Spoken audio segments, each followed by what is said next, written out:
അപ്പോൾ നമ്മൾ ഇന്നത്തെ ഐറ്റം എന്ന് പറഞ്ഞാൽ നമുക്ക് വ്യത്യസ്ത രുചിയിൽ നല്ലൊരു ടേസ്റ്റിലൊരു മീൻ കറി ഉണ്ടാക്കിയെടുക്കാം കേട്ടോ. അപ്പോൾ നമ്മൾ എന്നും ഉണ്ടാക്കണതിലേറെ ഒരു വ്യത്യാസമായിട്ടാണ് ഈ ഒരു മീൻ കറി ഉണ്ടാക്കിയെടുക്കുന്നത്. അപ്പോൾ വീഡിയോയിലേക്ക് പോകുന്നതിന് മുമ്പായിട്ട് നിങ്ങൾ വീഡിയോ കാണുമ്പോൾ തന്നെ ഒന്ന് ലൈക്ക് ചെയ്യുക കേട്ടോ. ലൈക്ക് ചെയ്തൊന്ന് ലൈക്ക് ബട്ടൺ ഒന്ന് തൊട്ടിട്ട് വീഡിയോ ഒന്ന് കാണുക കേട്ടോ. വീഡിയോ കണ്ടിട്ട് എല്ലാവരും ഒന്ന് സപ്പോർട്ട് ചെയ്യുക.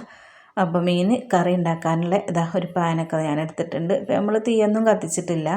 അതിലേക്ക് ഞാനിതാ ചെറിയുള്ളി ചതച്ചതാണ് ഇട്ട് കൊടുത്തിട്ടുള്ളത്. പിന്നെ ഒരു ചെറിയ കഷ്ണം ഇഞ്ചി ചതച്ചതും പിന്നെ പച്ചമുളകും ഇട്ട് കൊടുത്തിട്ടുണ്ട്. കുറച്ച് കറിവേപ്പിലയും കൂടി ഇട്ട് കൊടുക്കുക. പിന്നെ അതിലേക്കുള്ള മുളക് പൊടി ഇട്ട് കൊടുക്കുക. അപ്പോൾ മുളക് പൊടിയൊക്കെ നമ്മൾ ആവശ്യത്തിന് എരിവിന് ആവശ്യത്തിന് ഇട്ട് കൊടുക്കുക. പിന്നെ അതാ മഞ്ഞൾപ്പൊടി ഇട്ട് കൊടുത്തിട്ടുണ്ട്. പിന്നെ കുറച്ച് മല്ലിപ്പൊടി കൂടിക്കൊണ്ട് 1 ടീസ്പൂൺ മല്ലിപ്പൊടിയും പാകത്തിനുള്ള ഉപ്പ് ഇട്ട് കൊടുത്തിട്ട് നമുക്ക് കൈ കൊണ്ട് ഒന്ന് മിക്സാക്കി കൊടുക്കുക. ഇനി നമ്മളിതാ തേങ്ങാപ്പാൽ എന്ന് പറഞ്ഞാൽ നല്ലോണം വെള്ളം ചേർത്തിട്ട് അരച്ചെടുത്തിട്ടുള്ള 2ാം പാലാണ് കേട്ടോ അത്. അപ്പോൾ അത് ഒഴിച്ച് കൊടുക്കുക. ഇതിൽ അത്യാവശ്യം വെള്ളമൊക്കെ ചേർത്തിട്ടാണ് അരച്ചിക്കണത്. അപ്പോൾ അത് ഒഴിച്ച് കൊടുത്തിട്ട് നമുക്ക് നല്ലോണം ഒന്ന് തിളപ്പിച്ചെടുക്കണം.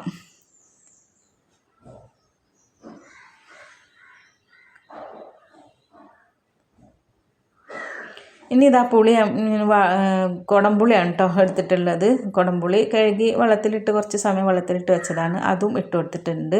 പിന്നെ നമ്മൾ ഈ കുടംപുളിക്ക് പകരമായിട്ട് ഇത് ഇഷ്ടമില്ലാത്തവർക്കാണെങ്കിൽ നമ്മൾ വാളംപുളി ഇതിലേക്ക് ചേർത്ത് കൊടുക്കാം. അപ്പോൾ അതിട്ട് കൊടുത്തിട്ട് നല്ലോണം ഒരു 2-3-4 മിനിറ്റ് നല്ലോണം തിളച്ചിട്ടുണ്ട് കേട്ടോ. നല്ലോണം തിളപ്പിച്ചെടുത്തിട്ടുണ്ട് നമ്മൾ. ആ പുളിയൊക്കെ നന്നായിട്ട് പുളിയൊക്കെ വെന്തയിൽ ഇറങ്ങി വന്നിട്ടുണ്ട്. പിന്നെ അതുപോലെ ആ തേങ്ങാപ്പാലും എല്ലാം നല്ലോണം തിളച്ചിട്ടുണ്ട് കേട്ടോ. നല്ലോണം തിളച്ചതിന് ശേഷമാണ് 2-3-4 മിനിറ്റൊക്കെ തിളച്ചതിന് ശേഷമാണ് പിന്നെ അതിലേക്ക് മീൻ ഇട്ട് കൊടുക്കുന്നത്. മീനെന്ന് പറഞ്ഞാൽ നമ്മൾ അയിലമീനാണ് എടുത്തിട്ടുള്ളത്. അപ്പോൾ അയിലമീൻ ഇതാ വലിയൊരു വലുപ്പമല്ല, അത്യാവശ്യം വലുപ്പമുള്ളൊരു അയിലമീനാണ്. അങ്ങനെ മുറിച്ചിട്ടാണ് ഇട്ട് കൊടുക്കുന്നത്. ഈ ഒരു മീൻ കറി എന്ന് പറഞ്ഞാൽ അയിലമീൻ, മത്തി അങ്ങനെയുള്ള മീനോണ്ടൊക്കെ ഉണ്ടാക്കുമ്പോൾ ഒരു വേറൊരു ടേസ്റ്റാണ് കേട്ടോ. അപ്പോൾ മീനൊക്കെ ഇട്ട് കൊടുത്തിട്ട് നമുക്ക് വീണ്ടും ഇതൊന്നും ഇങ്ങോട്ട് പിന്നെ കുറച്ച് സമയം ഒന്ന് തിളപ്പിച്ചെടുക്കണം. മീൻ വേവണ ആ ഒരു സമയം ഒന്ന് തിളപ്പിച്ചെടുക്കാം.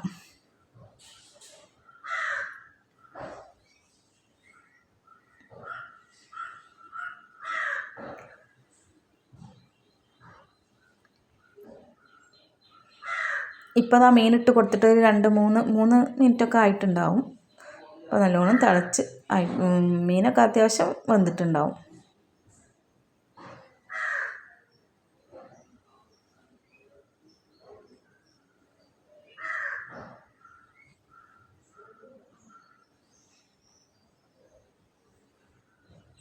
അപ്പോൾ ഇനിയാണ് നമ്മൾ എടുത്ത് വെച്ചിട്ടുള്ള ആദ്യത്തെ പാലുണ്ടല്ലോ, 1ാം പാൽ എന്നൊക്കെ പറയും. ഇതിലും കുറച്ചൊക്കെ വെള്ളം നമ്മൾ ചേർക്കും, കാരണം നമ്മൾ മിക്സിൻ്റെ ജാറിൽ അരച്ചെടുക്കുന്നതാണല്ലോ. അപ്പോൾ അതും കൂടി അങ്ങോട്ട് ചേർത്ത് കൊടുക്കുക. അതും കൂടി ചേർത്ത് കൊടുത്തിട്ട് ഒന്നും കൂടി നമുക്കിതൊന്ന് തിളപ്പിച്ചെടുക്കണം.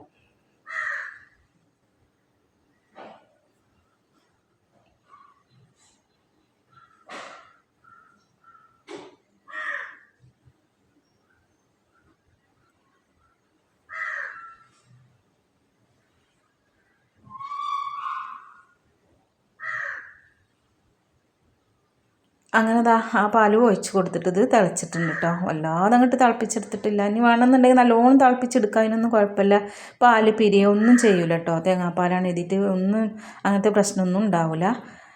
ഇപ്പോൾ ഇനി നമുക്ക് താളിപ്പിനുള്ള ചട്ടിയൊക്കെ അതാ വെച്ച് കൊടുക്കുന്നുണ്ട്. അതിലേക്ക് നമുക്ക് കുറച്ച് വെളിച്ചെണ്ണ ഒഴിച്ച് കൊടുക്കാം. അപ്പോൾ വെളിച്ചെണ്ണയൊക്കെ നന്നായിട്ട് ചൂടായിട്ട് വരുമ്പോൾ നമ്മൾ ചെറിയ ഉള്ളി അരിഞ്ഞതാണ് ഇട്ട് കൊടുത്തിട്ടുള്ളത്. ചെറിയ ഉള്ളി നല്ലോണം മൂത്ത് വന്നതിന് ശേഷം നമുക്ക് പിന്നെ അതിലേക്കുള്ള ഉണക്കമുളകും അതുപോലെ കറിവേപ്പിലയൊക്കെ ചേർത്ത് കൊടുക്കാം.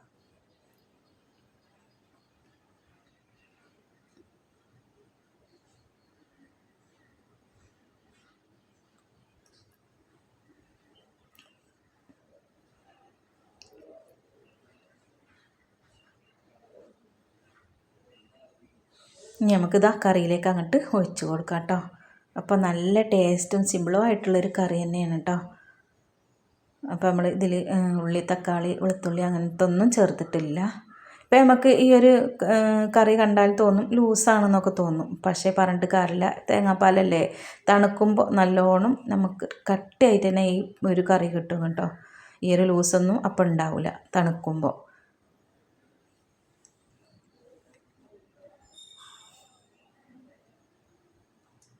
അപ്പോൾ വീഡിയോ കണ്ടിട്ട് ഇഷ്ടമായാൽ ലൈക്ക്, ഷെയർ, സബ്സ്ക്രൈബ് കേട്ടോ.